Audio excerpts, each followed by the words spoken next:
મહાનગરપાલિકાના દબાણ હટાવ સેલની પ્રક્રિયાથી નારાજ વેપારીઓએ રસ્તા પર ઉતરી આવી વિરોધ પ્રદર્શિત કર્યો।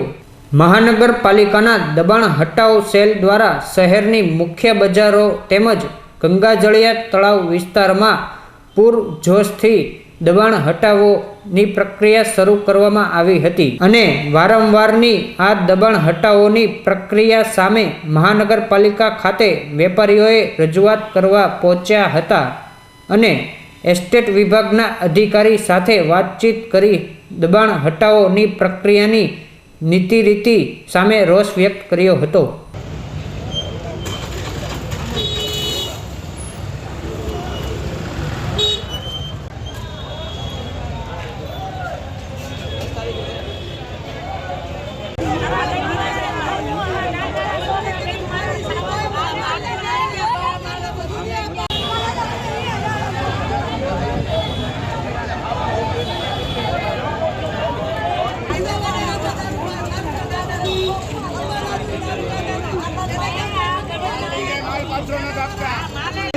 तो बैठो छू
મને હમદર્દી થાય છે વિકલાંગ એનું દિવ્યાંગ છે પણ 50% રોડ રોકીને રહેવું અને ટ્રાફિક પાછળ વચ્ચે આ વસ્તુ આ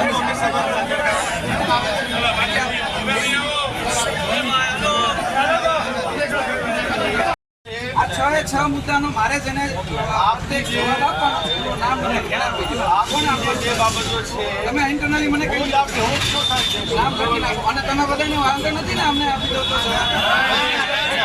લખાઈ લ્યો નામ કરે એમ જ ભાઈ બીજા ના ચાલો પાર્કિંગ અને ચાલો મને રોડની વાત છે અહીંયા તો લારી ક્યાં ઉભી તમને આ મુદ્દા તમારા બધાને તમારી રજૂઆત સાંભળી તમને જવાબ પણ ચાલો અહીંયા કોઈ છે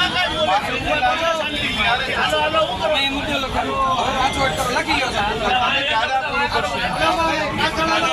જગ્યા બીજો તો ભાઈ જગ્યા કોઈ ના કરી પાડે ચાલો જગ્યા બીજો મિત્રો બધાની માંગણી સાંભળી લીધી છે તો હવે એક વાત તો કરો કે અત્યારે જગ્યા આવવા જવાની મેં અત્યારે હાલો મારી માંગણી સાંભળી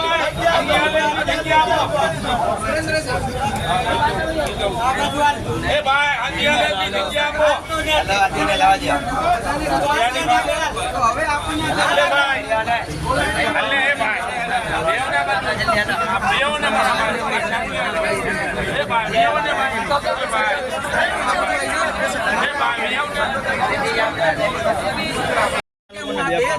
મારો લારી કે હું ઊભું નહીં રાખું પાર્કિંગમાં 7 થી 9 માં પાર્કિંગમાં એટલે હેવમોર ચોકમાં ધંધો થશે અને થશે અહીંયા વર્ષોથી થાય છે ત્યાં 7 થી 9 માં કોઈ પાર્કિંગ આવતી નથી પાર્કિંગ કેમ કે અહીંયા ધંધો થાય છે એ જો અને આજથી ને અને આ ઇન્ડિયાનું ટ્રેડિશન છે સાહેબ આખા હિન્દુસ્તાનમાં થાય છે હું તો આખો હવે ડાયવર્ટ થાય છે આ 5-6 લાખ મેં તમારી માંગણી કરી એમાં આજે 7 થી 9 માં આજે હવે તમારી આ રજૂઆત છે પણ હું તમને કહી દઉં છું આ બે વસ્તુ સિવાય તમારું હશે તો કોઈ તમને ટચ નહીં કરે કે આ વસ્તુમાં કોઈ બીજું અડવામાં નહીં આવે. અમારી એ મારી બાંહેધરી. માલ સામાન જો તમે લીગલી આ બંને મુદ્દા પાડશો અને તમે જે અગાઉ છોડાવી જવા સમયે બાંહેધરી આપી હશે કે હું આ જગ્યાએ હવે આવા સમયે કે ટૂંકમાં જે જગ્યા છે સરકારી એ જગ્યાએ ઊભો નહીં રહું, કોઈને અડચણરૂપ નહીં થવું, તો અમે એને નથી ટચ કરવાના. એ ફાઇનલ.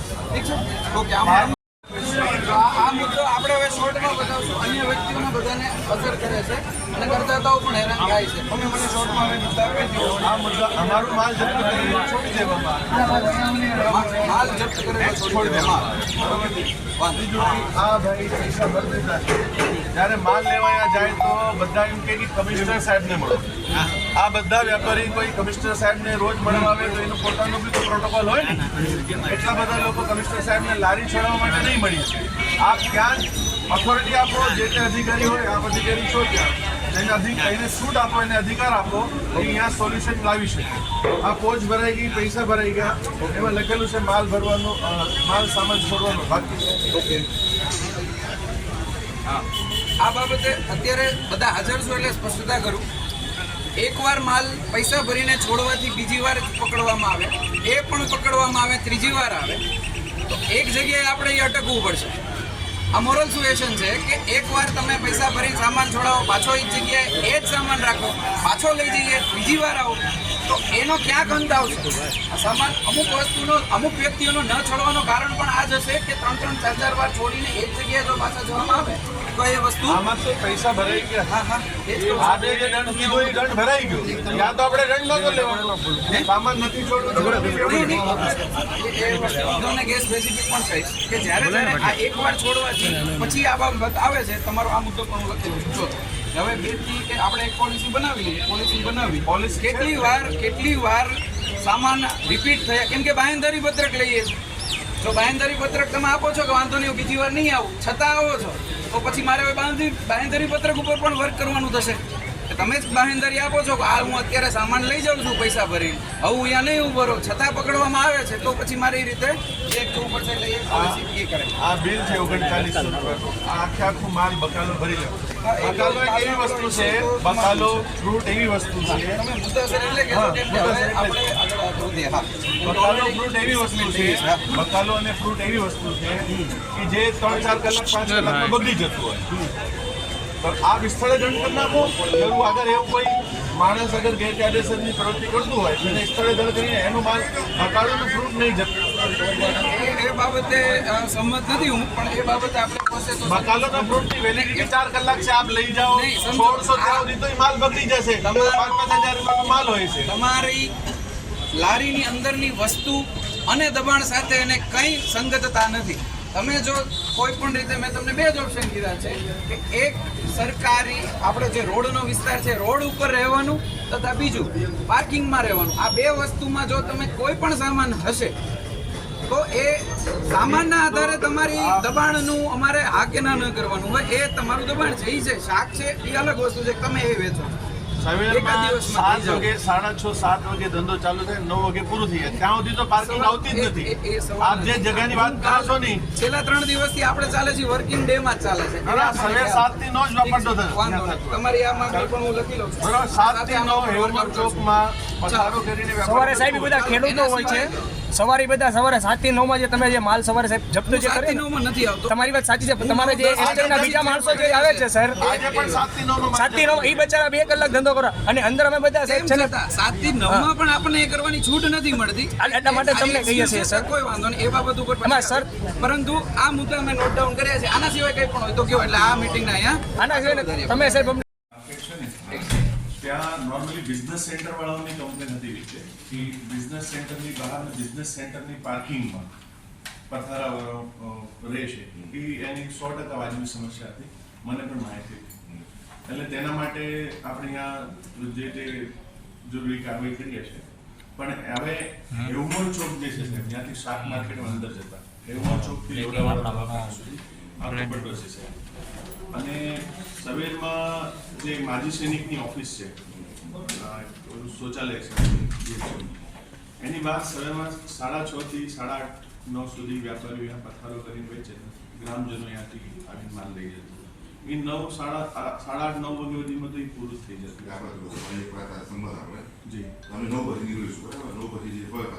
હા, બિલકુલ ભાઈ જવાબદારી. 9 સુધી એમ કે લોકો ત્યાં ધંધો કરે 9 પછી બંધ થઈ જાય હા. એટલે આપણે 9 ને 5 નીકળવાનું ઓકે.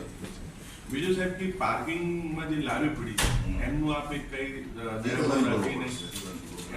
એમાં થોડીક રાહત એટલે આપો છો બંધ કરવું. કે ઓલરેડી ઓલાને 40 રૂપીસ પર ડે આપે છે એ તો એનો તમારો વિષય છે મારો વિષય નથી ને તો સાહેબ એ નાના લોકો છે એટલે એમાં થોડી રાહત કરી આપો સાહેબ કોઈ એવું સોલ્યુશન કાઢી આપો કેમ કે આ લોકો કોંગ્રેસ તમે બી જાણો તો કાયદેસર છે બિલકુલ કાયદો એવો છે કે લારી કોઈ હોય તો લારી એ ફરતી હોવી જોઈએ હા. લારી સ્થાયી નાખી લારી આ બધાને પણ મેં કીધું છે કે લારી તમે ફરતી રાખશો મને તો યાદ છે કે મારા હું જ્યાં રહું છું ત્યાં શાકભાજીવાળા પેલા 2-3 બહેનો હોય એ લારી લઈને સવારના પોરમાં 9-10 વાગે આસપાસ આવે એક જણ ફ્રૂટ હોય તેની જોડે શાકભાજી હોય લીંબુ મરચાં આલુ હોય એમ અને લોકો તેમાંથી ખરીદે પણ છે એ લોકોને અત્યારે એવું ના હોય જી જી નેટવર્ક એ સિસ્ટમ છે પણ લારીની આપણે ચાલુ કરવામાં આવે હવે એ લારી તમે લોઢાવાળાની તમે વાત કરો છો તો ત્યાં આપણે પાર્કિંગ માટે રોડ લગાવ્યા છે ભાઈ એ નાગરિક ત્યાં પણ આવે છે જી જી એ નાગરિકને તમે તમારું સ્કૂટર લઈને ગયા તમે વાહન પાર્ક ક્યાં કરશો એ સાહેબ એ જે ઓલા મારેલા છે ને બેરિકેડ્સ લાઈક લોખંડના પાઇપ મારેલા છે એની અંદર વાહન પાર્ક થાય છે હા એ અંદર જે વાહન નહીં તમે સમજાવું પોતે જોયેલું છું જી એ બેરિકેડ્સની આગળ બધી લારીઓ ઊભી હોય છે અને એની પાછળ બધો એમનો સામાન પડ્યો હોય છે અને મારી પાસે એના ફોટા પણ છે વિડીયો પણ છે ના એવું હશે તો એ આપણે વ્યાપારીને સૂચના ના ના એ સો અને એ દિવસે હું હેલમાં છું તમારા જે આ બિઝનેસ સેન્ટરથી તો જે ફૂડ માર્કેટ છે ને જી. હું ત્યાં ઉભો જ નથી રહ્યો. કારણ કે ત્યાં બધું વ્યવસ્થિત હતું. જી. ત્યાં એક પણ લારી પાર્કિંગ આગળ નથી જી જી એકાદ બે અપવાનું કશે વસ્તુ અલગ છે એ દિવસે હું ત્યાં ઉભો પણ નથી રહ્યો. પછી વળી અને જોયું તો બધા પાર્કિંગના આગળ બધી લારીઓ હતી ના, એટલે આપણો વાંધો એટલો છે કે મારે માટે કોઈ વ્યક્તિ ટાર્ગેટ નથી હું વર્ક કરું છું તો કોમન સિટીઝનના બેનિફિટ માટે કામ કરું બિલકુલ છું. બિલકુલ જે શાકભાજી માર્કેટમાં માણસ શાક લેવા આવે જે પણ બહેનો આવે ભાઈઓ આવે એમના વાહન પાર્ક પ્રોપરલી થાય એટલે આપણે સુવિધા કરી છે હવે આ સુવિધાને આપણે મારી નાખીએ કે આ લારી આગળ ઊભી રાખીને જી. તમે શાક લેવાનું છે તમે શાક જ્યાં મળશે જવાના જ છો આજે મારી પાસે શાક માર્કેટમાં ઓટલા ખાવી છે હું તમને ઓટલા આપી દઉં ભાઈ નવી આગળ વાપરતા જ છે બરોબર એ લોકોને એમ પણ નથી તો ગાડીમાં જ બહાર ઉભા રહેવું છે મારી પાસે વેન્ડિંગ ઝોન છે વેન્ડિંગ ઝોન બધાને આપી દો ત્યાં અમને ઉભા નથી રહેવું એમનો તો રોડની વચ્ચે જ ઉભા રહેવું છે તો પછી એ એમની જીદ રાખશે તો પછી તંત્ર એની જીદ રાખશે ના ના તંત્ર માટે તો આ 6 લાખ લોકોની એક સુવિધા છે અગત્યની છે જી. 600 લોકોની સુવિધા અગત્યની નથી ના ના એ 100% અને હું પણ એમાં સહેમત છું સાહેબ બરાબર. કે આમ પ્રજાને તકલીફ પડતી હોય એવી રીતે તો હું પણ નહીં ઈચ્છીશ કે આમ પ્રજાને અને તકલીફ પછી એમ એવું છે ઘણી વાર શું કામ લીલું બને હા એવું થતું વ્યવહારિક ભાઈ આખે આ તો અમારી ટીમ નીકળી હોય જી એવું બન્યું હશે શું કામ એટલું લીલું બન્યું હશે નામ નથી પાડતા આપણે પણ મૂળભૂત મારો આટલો છે કે મને પાર્કિંગ ખુલવું જોઈએ ના પાર્કિંગમાં નડતર ન થાય એવી અમે બી સૂચના આપી દઈશું બરાબર છે જે પાછળના 9 પછી તું જોઈએ નહીં 9 પછી પાછળના વાળા ઉપાડ હા નવો બધી ધંધો છે વી ભાઈ આ બિલકુલ. પ્લીઝ નોટ ઇટ ડાઉન બરાબર છે બીજું સાહેબ કે એક બધું આવી ગયું બધું બાકી છે એમાં હવે 9 તારીખ પછી વાત કરીએ